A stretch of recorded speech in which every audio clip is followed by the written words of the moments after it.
안녕하세요. 그때 그 날씨의 차연입니다. 행복했던 추석 연휴가 끝나고 다시 첫 출근한 어제 많이 힘드셨죠? 그래도 수요일까지 연휴가 계속되는 바람에 벌써 한 주의 일을 마무리 짓는 금요일입니다. 이번 주말만 지나면 벌써 9월도 반 정도가 지나가게 되는데요. 올해 유난히 시간이 빨리 지나가는 것 같이 느껴지는 건 왜일까요?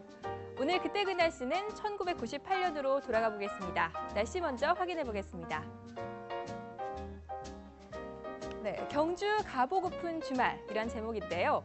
전국 대부분 지방이 구름 한 점 없는 맑은 날씨가 예상되었었네요. 그런데 왜 뜬금없이 경주에 가고픈 날씨라고 제목이 적혀 있을까요? 그건 잠시 뒤에 설명해 드리도록 하겠습니다. 완연한 가을 날씨를 보여야 할 9월이지만 낮 기온은 30도를 넘나들며 한여름 날씨를 보였었는데요. 도대체 왜 이렇게 더운 날씨가 이어졌던 것일까요? 관련 기사 한번 보시겠습니다. 가을 불볕, 중국 열대성 고기압 탓이란 제목인데요. 가을 더위가 수그러들지 않고 늦게까지 이어지면서 전국에 이상 고온 현상이 나타나는데요. 기상청에서는 그 원인으로 중국에서 다가오는 열대성 고기압을 지목했습니다. 1998년의 경우에는 엘니뇨가 유난히 심했던 해여서 중국 화난 지방에 위치한 열대성 고기압의 세력이 예년보다 훨씬 더운 성질을 가졌다고 하는데요. 어느 정도로 고온 현상을 보였냐 하면 전날 11일 경북 영주에서는 낮 기온이 최고 기온이 무려 33.8도까지 올랐다고 합니다. 이 정도면 가장 더운 8월에도 보기 힘든 정도로 거의 찜통 수준의 더위였습니다. 올해에도 9월 낮 기온이 전국 30도 안팎까지 올라가면서 고온 현상을 보이는 곳이 많은데요. 상대적으로 아침과 낮 기온에 20도 아래로 떨어지면서 일교차가 매우 큰 날씨가 이어지고 있으니까요. 감기 걸리지 않도록 건강관리 항상 유의해 주시기 바랍니다. 다음 소식 확인해 보겠습니다. 네, 사진이 한 장 있습니다. 아까 앞에 날씨에서 언급해드렸는데요. 경주 가기 좋은 날씨, 이렇게 날씨 소제목이 정해진 이유가 바로 이 경주 세계문화 엑스포 때문이었습니다. 이 행사에서는 마야와 잉카 문명을 비롯한 전 세계 6개 문화권의 다양한 유물이 전시되었다고 하는데요.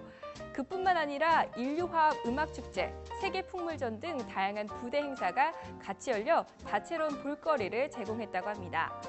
1000년 동안 신라의 수도로 지금까지 역사와 문화가 잘 보존되어 있는 경주에서 세계문화 엑스포가 열리니 그 의미도 남다랐는데요.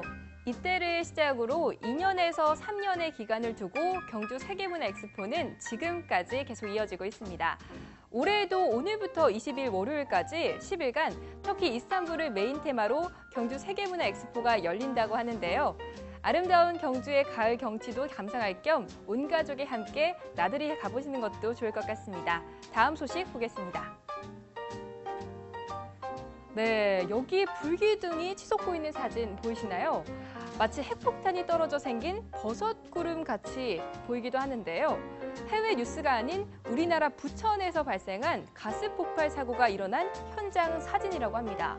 부천에 위치한 한 가스 충전소에서 관리 부주의로 가스가 누출되었고 이에 대한 안전 점검이 제대로 이루어지지 않아 결국 폭발 사고까지 이르게 된 건데요. 이 사고로 소방대원 19명을 포함한 무려 55명의 사람이 크고 작은 화상을 입었다고 합니다. 1994년 서울 아현동 가스 폭발 사고, 1995년 대구 지하철 가스 폭발 사고 이후 90년대 들어 이런 대형 가스 폭발 사고가 3번째로 일어난 건데요. 이 세 사건 모두가 안전 불감증으로 인해 발생한 사고로 기초적인 안전검사만 시행했어도 얼마든지 막을 수 있는 사건이었습니다. 과학기술이 발달하고 사람들의 생활 수준도 높아지고 있다고 하지만 아직까지도 안전 불감증으로 인한 대형 사고는 끊이지 않고 발생하고 있습니다. 경제 수준은 선진국을 지향하고 있지만 안전에 대한 의식 수준은 아직까지 후진국에 머물러 있는 건데요. 앞으로 이런 일들이 발생하지 않도록 우리 모두가 관심을 갖고 노력해 나가야 할 때가 아닌가라는 생각이 듭니다. 지금까지 그때 그 날씨였습니다.